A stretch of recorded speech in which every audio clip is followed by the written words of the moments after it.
Hello guys, welcome to Sunday Funday. അപ്പോൾ Sunday ഫണ്ടേയുടെ മറ്റൊരു വീഡിയോയിലേക്ക് എല്ലാവർക്കും സ്വാഗതം. അപ്പോൾ ഇന്ന് ഇപ്പോൾ കുളിച്ചൊരുങ്ങിയിട്ട് എവിടേക്കാണ് പോകണമെന്നല്ലേ, വേറെ എവിടേക്കല്ല, മലയാറ്റൂർ പള്ളിയിലേക്കാണ് പോകുന്നത്. അപ്പോൾ പോകുന്ന വഴിയുള്ള വിശേഷങ്ങളും അവിടുത്തെ കാണാനുള്ള കാഴ്ചകളെല്ലാം ഈ വീഡിയോയിൽ ഉൾപ്പെടുത്തുന്നതായിരിക്കും. എല്ലാവരും ദയവ് ചെയ്ത് മിസ് ചെയ്യാതെ ഫുള്ള് കാണുക കേട്ടോ. ഓക്കെ,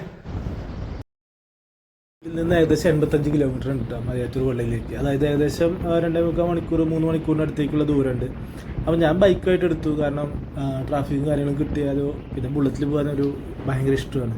അപ്പോൾ നേരെ ബുള്ളറ്റ് എടുത്തു, നേരെ വിട്ട് തൃശ്ശൂർ. വൈഫ് തൃശ്ശൂർ മരത്താക്കര ധനലക്ഷ്മിയിലെ വർക്ക് ചെയ്യുന്നത്. വൈഫിനെ നേരെ പിക്ക് ചെയ്യാൻ വേണ്ടി പോവാണ്.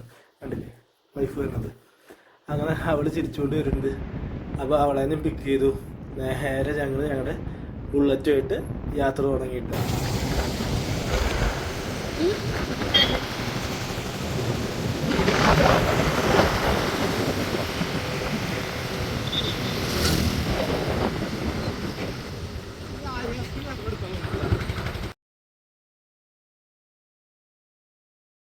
Toll booth എത്താറായിട്ടാണ്. ടോൾ ബൂത്ത് എത്താറായപ്പോൾ വൈഫിനൊരു ആഗ്രഹം മസാല ദോശ കഴിക്കണമെന്ന്. അങ്ങനെ ഞങ്ങൾ ടോൾ ബൂത്തിൻ്റെ അടുത്തൊരു ഹോട്ടൽ ആര്യാസ് എന്ന് പറഞ്ഞിട്ട് തൃശ്ശൂരും അതേപോലെ കൊച്ചി അങ്ങനെയൊക്കെ പോകുമ്പോൾ സ്ഥിരമായിട്ട് കയറുന്നൊരു ഹോട്ടൽ. നല്ല ഫുഡ് കേട്ടോ, അടിപൊളി ഫുഡാണ്. ഞാൻ സ്ഥിരമായിട്ട് കയറുന്നൊരു ഹോട്ടലുണ്ട്. നല്ല അടിപൊളി മസാല ദോശ, നെയ് റോസ്റ്റ്, അടിപൊളി ഫുഡ് കേട്ടോ. ഞങ്ങൾ മസ്റ്റ് ട്രൈ ആണ്. വെജായിട്ട് കഴിക്കുന്നവർക്ക് മാത്രം കേട്ടോ. ഞാനവിടുന്ന് ബട്ടൂർ മസാല ഓർഡർ ചെയ്തു. അങ്ങനെ ബട്ടൂർ ഒന്നും കണ്ടില്ലേ, നല്ല ഭംഗിയായിട്ട് നല്ല ടേസ്റ്റ് കേട്ടോ. നല്ല ടേസ്റ്റിൽ ഉണ്ടാക്കിയെന്നുണ്ട് കേട്ടോ അവർ. അങ്ങനെ ഗൂഗിൾ മാപ്പിൻ്റെ സഹായത്തോടു കൂടിയിട്ട് ഞങ്ങൾ വീണ്ടും ഭക്ഷണം കഴിച്ചിട്ട് ഇറങ്ങി മലയാറ്റൂർ ലക്ഷ്യം വെച്ചിട്ട് കേട്ടോ. അങ്ങനെ പോയിക്കൊണ്ടിരിക്കുകയാണ്. അപ്പോൾ ഞങ്ങൾക്ക് വഴി അറിയാം, അങ്കമാലിയിൽ നിന്ന് ലെഫ്റ്റ് തിരിച്ച് പോകാനുള്ള വഴിയൊക്കെ അറിയാം. പക്ഷേ എൻ്റെ ഒരു ഫ്രണ്ട് പറഞ്ഞിരുന്നു, അവൻ ഗൂഗിൾ മാപ്പിലൂടെ പോയപ്പോൾ നല്ല എന്താ പറയുക കാട് വഴിയാണ് പോയിരുന്നു. അപ്പോൾ ആ വഴി ഒന്ന് എക്സ്പീരിയൻസ് ചെയ്യണമല്ലോ എന്ന് വിചാരിച്ച് ഞാനും ഗൂഗിൾ മാപ്പ് ഇട്ടിട്ട് പോയി.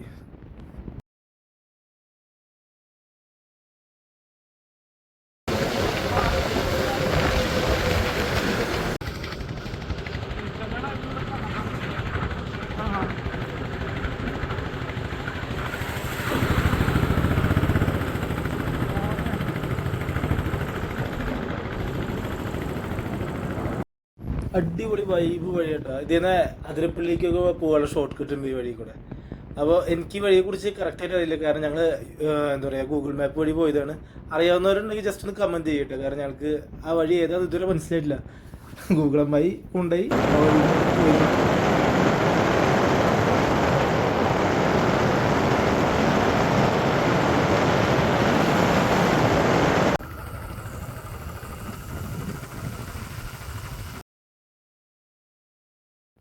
കണ്ടില്ലേ. നമ്മുടെ അടുത്ത് ഇത്ര നല്ലൊരു വഴിയുണ്ട് കേട്ടോ, നല്ല ഭംഗിയായിട്ട വഴിയാണ്.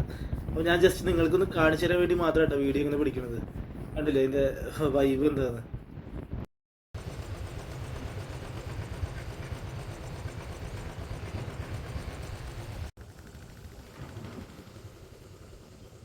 പോകുന്ന വഴിയിലൂടെയൊക്കെ നല്ല മനോഹരമായ കാഴ്ചകളായിട്ട്, ചുറ്റും നല്ല ഇടതൂർന്ന കാടും നല്ല രസമാട്ടോ. ആനയൊക്കെ ഇറങ്ങുന്നു പറഞ്ഞിട്ട് ആ വഴി കൂടെ പോകുമ്പോൾ. അപ്പോൾ നല്ല ഭംഗിയായിട്ടാ. ജസ്റ്റ് ഒരു വട്ടയിലും എല്ലാവരും ട്രൈ ചെയ്യണം കേട്ടോ മലയാറ്റൂരൊക്കെ പോകുകയാണെന്നുണ്ടെങ്കിൽ ആ വഴിയിലൂടെ.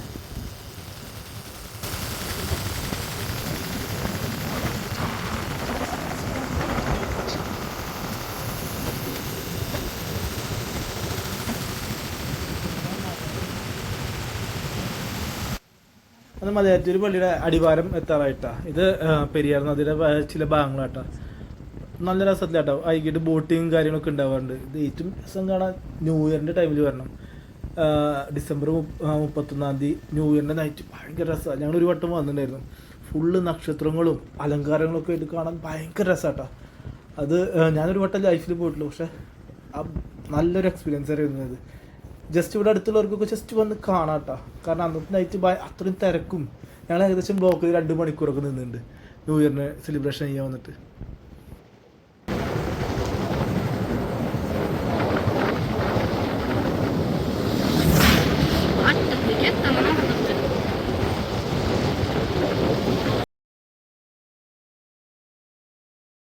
അത്യാവശ്യം നല്ല തിരക്കുണ്ടായിരുന്നു കേട്ടോ.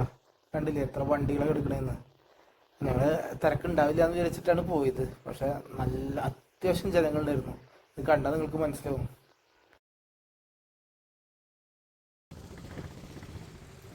ബൈക്ക് ആയതുകൊണ്ട് മലയ്ക്ക് അടുത്തേക്കൊന്നും നമ്മളെ കയറ്റി വിട്ടു അവർ. ഒരു പോലീസുകാരുണ്ടായിരുന്നു. അപ്പോൾ ആൾ പറഞ്ഞു കയറിപ്പോയിക്കോ, എന്താ പറയുക, വണ്ടി സൂക്ഷിച്ച് പാർക്ക് ചെയ്താൽ മതി എന്ന് പറഞ്ഞു. അപ്പോൾ ഞാനും ആളുടെ ഇതിൽ, കാരണം ഒരുപാട് ദൂരം നടക്കാണ്ട് വണ്ടി പാർക്ക് ചെയ്തിട്ട്, അപ്പോൾ ഞാൻ ആൾ പറഞ്ഞതുപോലെ തന്നെ നൈസായിട്ട് ബൈക്ക് എടുത്ത് പോയി അടിവാരത്ത് വെച്ചു വിട്ടോ. കപ്പോളയിൽ കയറി പ്രാർത്ഥിച്ചിട്ട് പോവാം.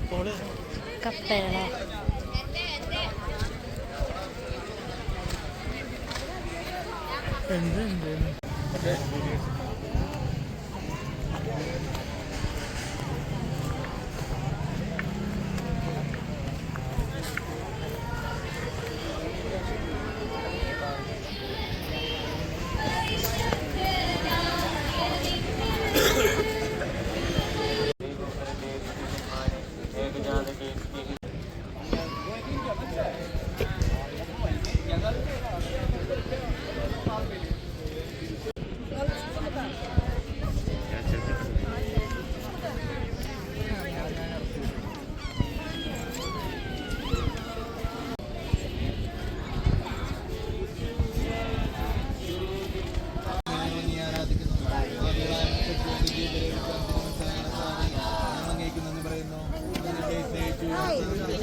പിള്ളേരൊക്കെ പോയി പ്രാർത്ഥിച്ച് ഞങ്ങൾ നേരെ മല കയറാൻ തുടങ്ങിയിട്ട് കണ്ടില്ലേ.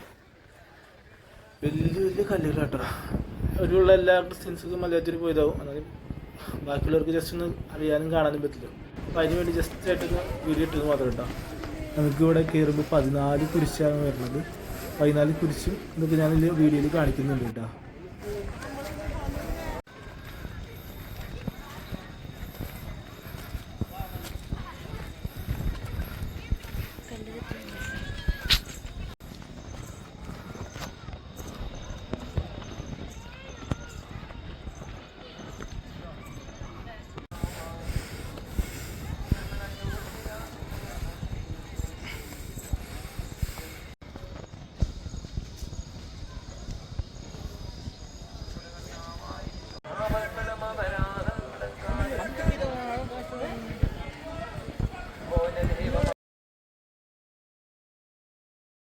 കിതച്ചൊരു ഇതായിട്ടാണ്. പക്ഷെ നമ്മളെക്കാളും പ്രായമുള്ളവരെ കയറുന്ന കാണുമ്പോൾ നമുക്ക് തന്നെ ഒരു അസൂയ തോന്നും, നമ്മളെ കൊണ്ട് കയറാൻ പറ്റില്ലല്ലോ എന്ന് ആലോചിച്ചിട്ട്. അത് ഒരുപാട് കാണുന്നത് ഏകദേശം 2 കിലോമീറ്ററോളം വരുന്നുണ്ട് നമുക്ക് ആദ്യത്തെ കുരിശെത്താൻ. ബാക്കിയുള്ളതൊക്കെ പെട്ടെന്ന് എത്തും. ആദ്യത്തെ കുരിശെത്താൻ മാത്രമാണ് കുറച്ച് ദൂരമുള്ളത്.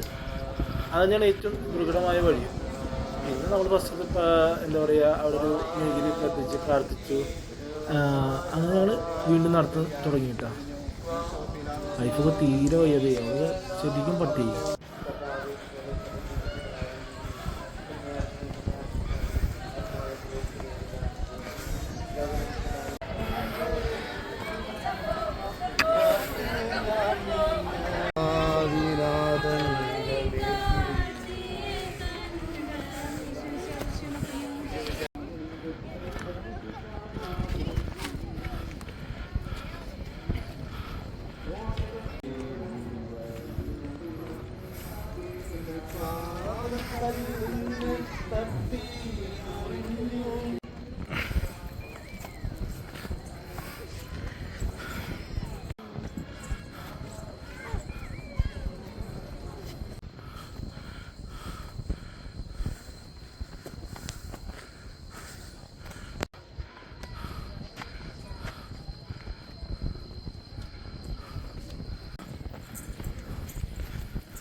അങ്ങനെ അവസാനത്തെ 14 കുരിശിൻ്റെ അവിടെ ഞങ്ങൾ മെഴുകുതിരി കത്തിച്ച് കഴിഞ്ഞു കേട്ടോ. അപ്പോൾ അതൊക്കെ നല്ല രസത്തിലൊക്കെ അതൊക്കെ കഴിഞ്ഞു, എല്ലാം ഭംഗിയായി പൂർത്തീകരിച്ച് ഞങ്ങളിങ്ങനെ നടക്കുകയാണ്. അപ്പോൾ അവസാനം തോമസ് ലീഗയുടെ ഒരു ബിംബം പോലെയുണ്ട് ചില്ലുകൊണ്ടൊക്കെ ഇതാക്കിയിട്ട്. അപ്പോൾ എല്ലാവരും അവിടെ നിന്ന് പ്രാർത്ഥിക്കുന്നുണ്ട്. ഞങ്ങൾ പ്രാർത്ഥിച്ചു. പുറത്തേക്ക് ഇറങ്ങിയപ്പോൾ ചെറിയ ബുക്ക് സ്റ്റാള്, നമുക്കതുപോലെ കുർബാനയ്ക്ക് അർപ്പിക്കാനുള്ളൊരു കൗണ്ടർ ഞാനതൊക്കെ ചെയ്തു. പിന്നെ പുറത്തേക്ക് വന്നപ്പോൾ ആന കുത്തിയപ്പള്ളി അവിടെ നിന്നുള്ള വ്യൂ ആയിട്ടത് കാണുന്നത്. നല്ല കാറ്റും നല്ല രസമായിരുന്നു അതൊക്കെ. ആന കുത്തിയ പള്ളി ആണ് ഇത് കാണുന്നത് കേട്ടോ. ഞാൻ ജസ്റ്റ് അതിലേക്ക് കയറുന്ന ചെറിയൊരു വീഡിയോ കാണിച്ചു തരാം, നിങ്ങൾ കണ്ടു നോക്ക്.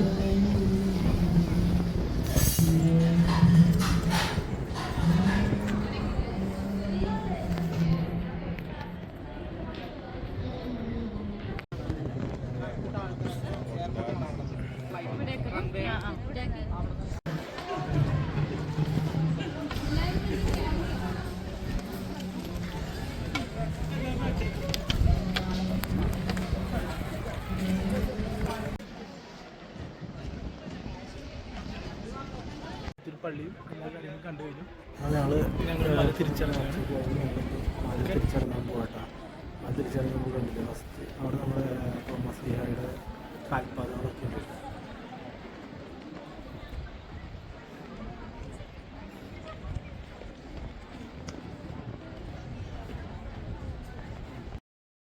ഇതൊക്കെ ഭയങ്കര അതിശയമായിട്ടുള്ള കാര്യമായിട്ട്. തോമസ് ലീഹായുടെ കാൽപ്പാട് കണ്ടില്ലേ, ശരിക്കും ഒരു വ്യക്തി പിന്നെ കുറേ ആൾക്കാരൊക്കെ വന്നിട്ട് ചില്ലിൻ്റെ മുകളിൽ ഓരോന്നൊക്കെ നശിപ്പിച്ചു. ഇത് കാണുന്നത് കണ്ടില്ലേ, നല്ല വ്യൂ ആട്ടോ.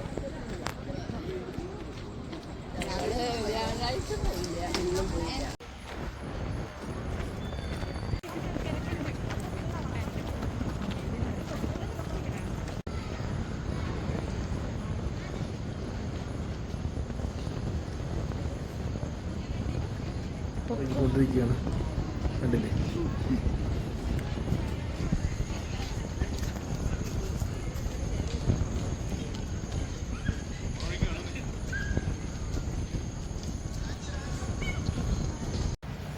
മഴ ഇറങ്ങി താഴത്തേക്ക് എത്തുമ്പോൾ ഏകദേശം 11 മണിയൊക്കെ കഴിഞ്ഞിട്ടാണ്. അപ്പോൾ അന്ന് തിരക്കുന്നില്ല, അത്രയ്ക്കധികം ജനങ്ങളാണ്. രാത്രി 10-11 മണിയായാലും അത്രയ്ക്കധികം വിശ്വാസികളാണ് മല കയറാൻ വേണ്ടി കാത്തിരിക്കുന്നത്. ഞങ്ങൾ നേരെ വണ്ടി എടുത്ത് പുറത്തേക്ക് ഇറങ്ങി. പിന്നെ ഞങ്ങൾ വീട്ടിലേക്ക് വരാമെന്ന് വെച്ചു. പിന്നെ ഒന്ന് ആലോചിച്ച് വേണ്ട, മലയാറ്റൂര് ഉള്ള വേറെ പള്ളിയും കൂടി ഉണ്ട്, അപ്പോൾ അതിലും കൂടി ഒന്ന് കയറാമെന്ന് വെച്ചിട്ട് വണ്ടിയായിട്ട് മലയാറ്റൂര് പള്ളിക്കും കൂടി ഒന്ന് ഇറങ്ങി. ഈ വണ്ടി സേഫായിട്ട് പാർക്ക് ചെയ്യാൻ നോക്കണം. വണ്ടി പാർക്ക് ചെയ്തു. അത് കഴിഞ്ഞ് കണ്ടില്ലേ പള്ളിയുടെ മുൻവശം. അത് ഞങ്ങൾ നേരെ വണ്ടിയിൽ നിന്ന് ഇറങ്ങി. പെരിയാർ നദി ഉണ്ടായിരുന്നു തൊട്ടടുത്ത് തന്നെയായിട്ട്. പെരിയാർ നദിയുടെ ഒരു ഭാഗമുണ്ട്. അപ്പോൾ അതിലേക്ക് ഇറങ്ങാൻ വേണ്ടി നിൽക്കട്ടെ. കണ്ട ഒരുപാട് ജനങ്ങൾ രാത്രി കണ്ട 11:30 ആകുമ്പോഴാണ് എല്ലാവരും വന്ന് കുളിക്കുന്നത്. അപ്പോൾ എല്ലാവരും പെരിയാർ നദിയിലൊക്കെ വന്ന് കുളിച്ചു. ഞാൻ ജസ്റ്റ് ഒന്ന് കണ്ടു, കാലൊന്ന് കഴുകി. എന്നിട്ട് ഞങ്ങൾ പെട്ടെന്ന് തന്നെ അവിടുത്തെ പഴയ പള്ളിയുണ്ട്, അതിൽ കയറി ജസ്റ്റ് ഒന്ന് പ്രാർത്ഥിച്ചു. വഴിപാടുകളൊക്കെ നേർച്ചകളൊക്കെ കഴിച്ചു. കണ്ടില്ലേ.